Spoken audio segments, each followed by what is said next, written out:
चलते रहने की जिद।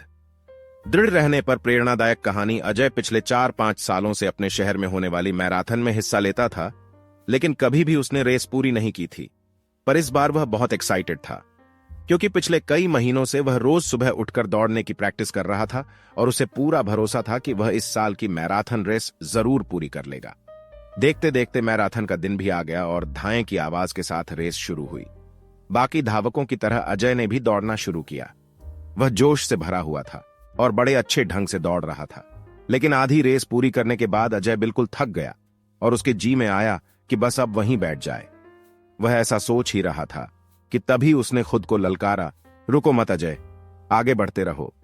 अगर तुम दौड़ नहीं सकते तो कम से कम जॉग करते हुए तो आगे बढ़ सकते हो। आगे बढ़ो। और अजय पहले की अपेक्षा धीमी गति से आगे बढ़ने लगा। कुछ किलोमीटर इसी तरह दौड़ने के बाद अजय को लगा कि उसके पैर अब और आगे नहीं बढ़ सकते। वह लड़खड़ाने लगा।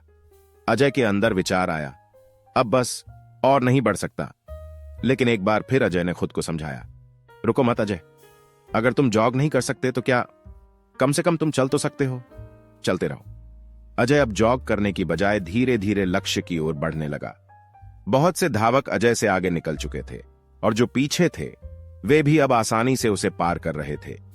अजय उन्हें आगे जाने देने के अलावा कुछ नहीं कर सकता था। चलते चलते अजय को फिनिशिंग पॉइंट दिखने लगा, लेकिन तभी वह अचानक से लड़खड़ा कर गिर पड़ा। उसके बाएं पैर की नसें खींच गई थीं। अब कुछ भी हो जाए मैं आगे नहीं बढ़ सकता। जमीन पर पड़े पड़े अजय के मन में ख्याल आया, लेकिन अगले पल ही वो जोर से चीखा, नहीं, आज चाहे जो हो जाए मैं ये रेस पूरी करके रहूंगा। ये मेरी जिद है। माना मैं चल नहीं सकता, लेकिन लड़खड़ाते लड़खड़ाते ही सही इस रेस को पूरा जरूर करूंगा। अजय ने साहस दिखाया और एक बार फिर असहनीय पीड़ा सहते हुए आगे बढ़ने लगा।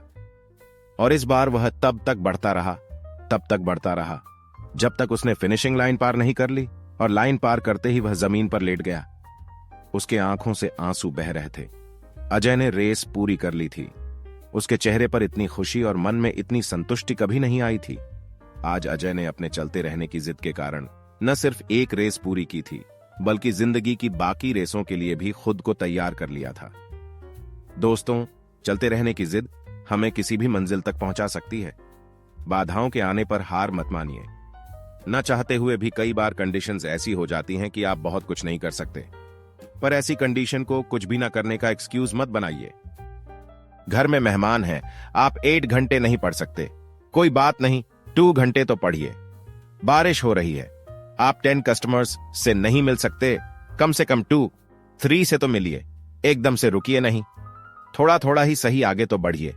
और जब आप ऐसा करेंगे तो अजय की तरह आप भी अपने जिंदगी की रेस जरूर पूरी कर पाएंगे और अपने अंदर उस खुशी, उस संतुष्टि को महसूस कर पाएंगे जो सिर्फ चलते रहने की जिद से आती है।